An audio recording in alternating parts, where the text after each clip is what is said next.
दो चार लोग ऐसे बैठे हुए जैसे मैंने उनका उधार ले रखा है। अरे ताली आप भी बजाओ मेरे बाप। मतलब देखो प्राण का क्या भरोसा, कभी भी छूट जाए निकल जाए, हंसते हुए मरे तो अच्छा के। तुम्हारी शक्ल उनको उनकी सास की तरह लग रही। कोई बात नहीं, पर तुम्हारी शक्ल मेरे को मेरी लुगाई जैसी दिख रही है। इसलिए मैं देख के प्रसन्न हो रहा हूँ तुम्हारा। अब ये बोल रहा तो ये आनंद है, यत्र तत्र बिखरा। मेरे साथ तो संकट पड़ते हैं, मतलब मैं क्या आपको क्या बताऊं। मतलब अभी प्रोग्राम करने में वाह भाई वाह में गया शो करने, तो ये फोटोग्राफर ने वहाँ क्या होता है कि वीडियो के मतलब जो शूटिंग हो गई उसके बाद में वो प्रोमोट के लिए फोटो लेते हैं फोटोग्राफर। तो वो एक कवि खड़े हुए उनके फोटो लिए, आप भी इसका अनुभव ले चुके। तो वो एक कवि खड़े हुए, उनका उस फोटोग्राफर ने फोटो लिए 15-20 फोटो अलग अलग एंगल से, इधर से उधर से 10 तरीके से। फिर ये दीपक भैया खड़े हुए, इनके फोटो लिए 10-15 फोटो इधर से उधर से 10 तरीके से। मैं खड़ा हुआ तो खाली एक ही फोटो लिया, बात खत्म। तो मैं बैठने लगा यार चुपचाप। तो दूसरे फोटोग्राफर ने उससे बोले अरे ले ले रोहित जी के भी फोटो ले ले यार। अरे बोले छोड़ यार, अरे बोले ले ले इनके भी 10-15 फोटो ले ले यार। अरे बोले छोड़ यार। बोले क्यों यार? अरे बोले इसको बनाने में भगवान ने मेहनत नहीं करी, अपन काहे को करो।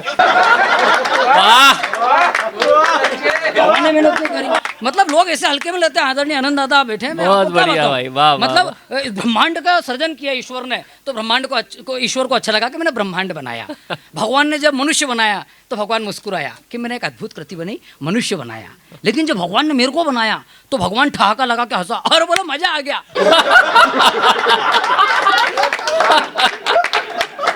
तो जैसे आप हंसे ऐसे उनको हंसी आई। लेकिन जैसे आदरणीय ओपी यादव जी गंभीर होकर बैठे, वैसे उनने नारद जी ने उनसे पूछा गंभीर होकर, बोले पिताजी आपने रोहित झन्नाट को बनाया तो क्या मजा आ गया? जैसे साहब पूरी दुनिया को बना, आपने तो और भी मनुष्य बनाए। ताली तो अगली बात पे बजाएगी। नारद जी ने बोला पिताजी आपने बहुत सारे मनुष्य बनाए, प्राणी बनाए, ये रोहित झन्नाट को बनाया तो क्या मजा आ गया? अरे बोला देख तो सही, मटेरियल तो थोड़ा सा लगा लेकिन आइटम कितना जोरदार बना।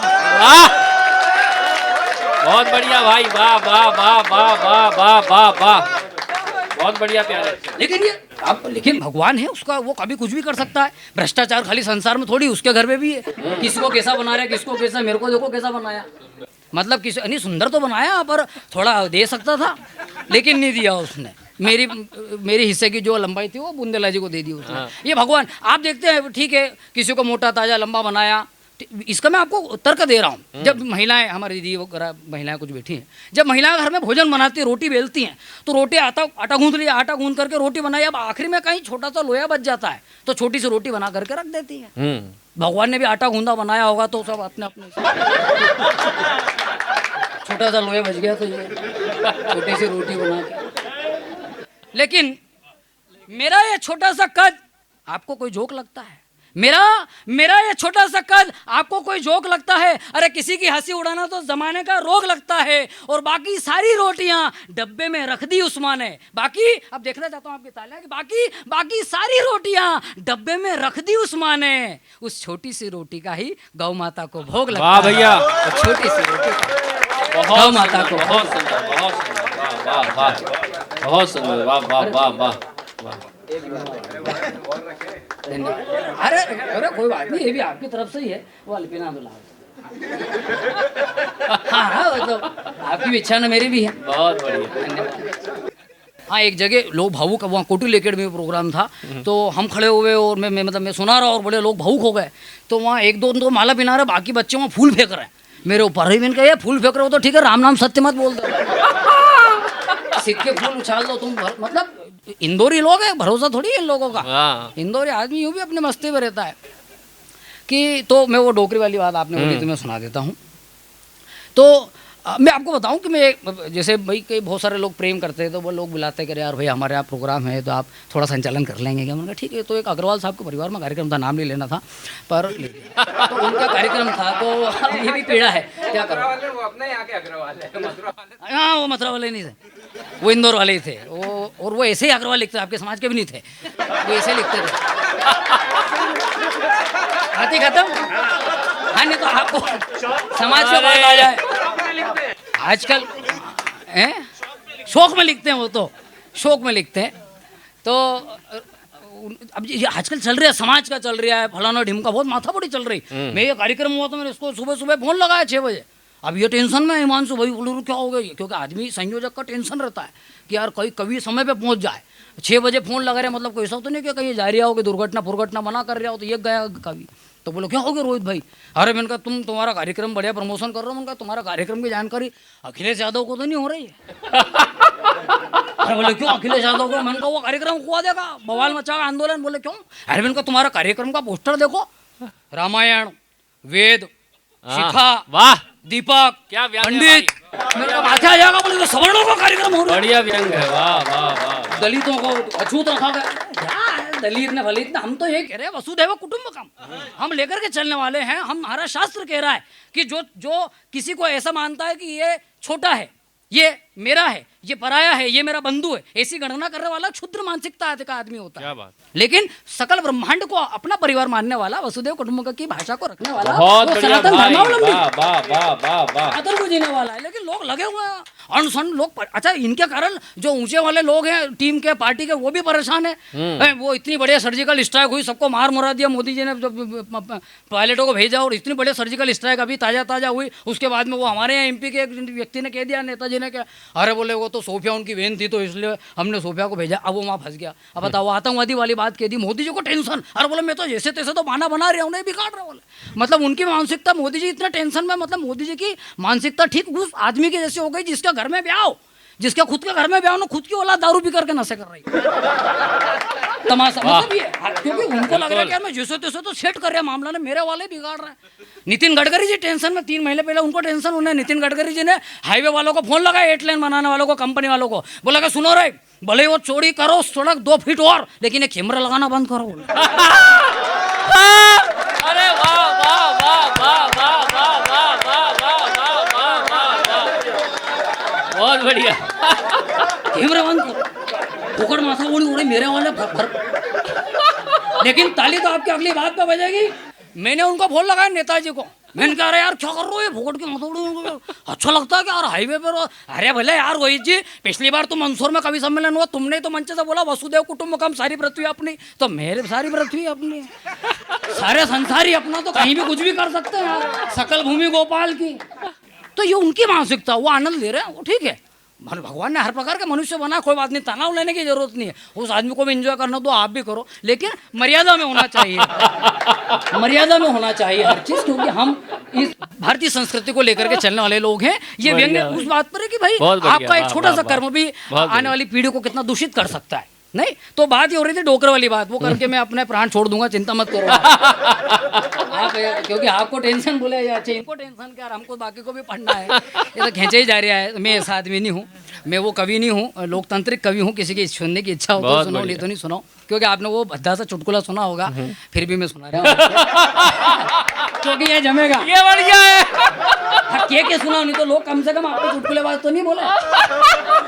वो आपने सुना होगा कवि, वो कवि के जो सुनाते रहते, कवि बंद नहीं होते, उसके ऊपर आपने सुना होगा कि वो 2 लोग बैठे हुए बस में, तो एक जने ने दूसरे से बोला, बोले भाई साहब, बोले हाँ भी, ऐसे राम राम श्याम श्याम करने के लिए, तो 2 घंटे का सफर है, तो भाई साहब बोले हाँ, बोले आप क्या करते हैं, बोले मैं कवि हूँ, कविता सुनाता हूँ। और आप, बोले मैं तो सुनता ही नहीं हूँ, बेरा हूँ।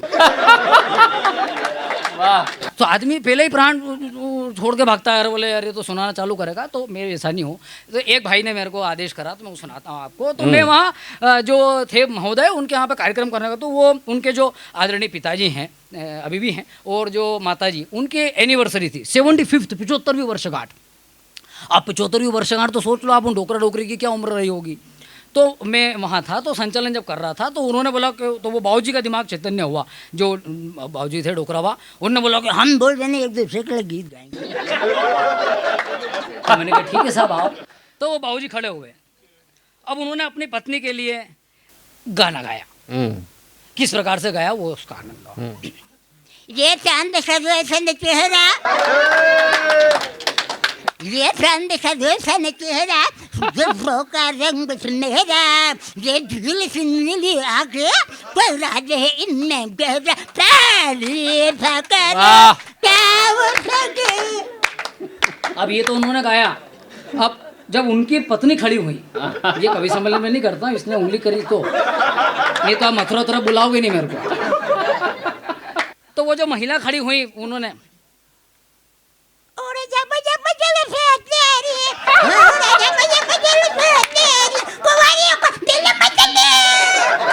तालियां बजा दो, नहीं तो वो लोगों का अंतिम समय ही चल रही है। तो ये बुजुर्गों का अपना आनंद है। लेकिन ठीक है, मस्ती की बातें बहुत सारी।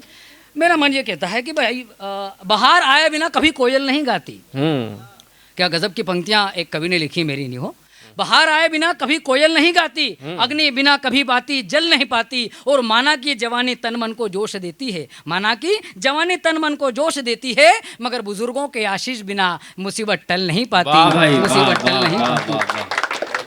हमारे यहाँ संस्कृति और साहित्य को और धर्म को लेकर के जिया जाता है, और धर्म सहयोग करता है। मैं एक छोटी सी बात केवल 1 मिनट की बात रख करके स्थान ग्रहण करूंगा। हमारे यहाँ धर्म और पुराण शास्त्र वेद, इनका क्या महत्व है। एक बार एक महिला डोकरी अम्मा बैठ करके और भीख मांगती थी मंदिर के ड्योढ़ी पर। तो एक संत को दर्शन देखा संत ने कि ये महिला, ये डोकरी अम्मा 8-10 दिन से इस गांव में मैं प्रवास कर रहा हूँ, देख रहा हूँ, घूम रहा हूँ, तो देखता हूँ ये बुजुर्ग महिला भीख मांगती है। तो उन्होंने पास में जाके बैठ गए और अम्मा से पूछा कि अम्मा, बोला हाँ बाबा जी, बोला आप भीख मांगती हो, भिक्षावृत्ति करती हो, घर में कोई नहीं है, आपको बुढ़ापे में भीख मांगना पड़े। बोले नहीं नहीं, बेटा है ना, पति तो सिधार गए, बेटा है। बोले फिर वो रोटी दाल नहीं देता? बोले नहीं नहीं, वो उसको पढ़ा लिखा दिया था, वो विदेश चले गया, वहाँ रहता है। मैं तो संत को बड़ा पीड़ा हुई। फिर उसने डोकरी में ने कहा कि नहीं नहीं, वो वहाँ रहता है और हर महीने कुछ ना कुछ भेजता है लिख करके, मैं उसको देखती हूँ। अब मैं तो अनपढ़ हूँ, पढ़ लेती हूँ, चूम लेती हूँ, मेरे बच्चे ने कुछ प्रेम भरा लिखा है और रख देती हूँ, दीवार पे चिपका रखा है ताकि मेरे को दिखे, देख देख के प्राण निकल जाए बस। अम्मा, संत ने सोचा कि ये क्या बात हुई, कुछ लिख करके भेज रहा है, 2 पैसा भेज दे तो अम्मा का जीवन यापन हो। अम्मा जी हमको घर ले चलो। संत जिज्ञासा मन में जगी, बोला घर ले चलो। घर गए, जैसे दरवाजा किनार खोला, तीनों दीवारों पर 50-50 हज़ार के ड्राफ्ट लगे हुए हैं। हर महीने वो संतान 50-50 हज़ार के ड्राफ्ट भेज रही, चेक भेज रही है उस माँ को, लेकिन उस माँ को मालूम नहीं कि इसमें क्या लिखा हुआ है, क्या इसकी महत्ता है। ठीक उसी प्रकार से हम सनातन धर्मावलंबियों की हालत हो गई है, हम हिंदुओं की हालत हो गई है। हमारे घर में वेद रखे हैं, पुराण रखे हैं, भागवत रखी है, गीता रखी है, लेकिन हमने घर में अलमारी में रख करके हम रोज अगरबत्ती लगाते हैं, हम कभी पढ़ नहीं पाते कि इसके अंदर क्या लिखा हुआ है। ये हमारे जीवन को बदल सकता है, हमारे जीवन को परिवर्तित। मैं ये सत्य कह रहा हूँ, पहली बार माइक से कोई बात कह रहा हूँ कि मैंने जीवन में पहली बार भागवत पढ़ी। मेरे पापा भागवत वक्ता हैं, लेकिन जब मैंने पहली बार भागवत स्वयं पढ़ी तो मेरे जीवन में अद्भुत परिवर्तन हुआ। कई बार भागवत कथा करने का भी अवसर हुआ, 5-6 भागवत कथाएं भी की, लेकिन जो सुनने के बाद मेरे अंदर जो परिवर्तन हुआ, राकेश भैया मैं बता नहीं सकता, वर्णों में, शब्दों में बयान नहीं कर सकता। इसलिए मैं आपसे निवेदन करना चाहूंगा कि आप लोग पुराण शास्त्र आदि को पढ़ो, या नाम संकीर्तन ही करोगे तो आपको बड़ा आनंद मिलेगा। मैं 4 पंक्तियां रख करके स्थान ग्रहण करता हूँ, और आपके हृदय की पंक्तियां, जो आपका हृदय उस गोविंद से कहता है, उस परमात्मा से कहता है। मुरली वादक ने बहुत अच्छी मुरली बजाई, एक बार जोरदार तालियां। बहुत अच्छा। जब आपका हृदय, जब संकट में, पीड़ा में आदमी होता है ना, आदरणीय अग्रवाल जी, तो उसका हृदय उस ईश्वर से क्या कहता है कि थाम कर तू हाथ मेरा जीवन बना दे, थाम कर तू हाथ मेरा जीवन बना दे, इस अंतर मन के पतझड़ को सावन बना दे। थाम कर तू हाथ मेरा जीवन बना दे, इस अंतर मन के पतझड़ को सावन बना दे, और दुखों के दावानल से तप रहा है ये मन मेरा, दुखों के दावानल से तप रहा है ये मन मेरा, तो आजा मेरे चितवन को मधुवन बना दे, तो आजा मेरे चितवन को। बहुत बहुत धन्यवाद।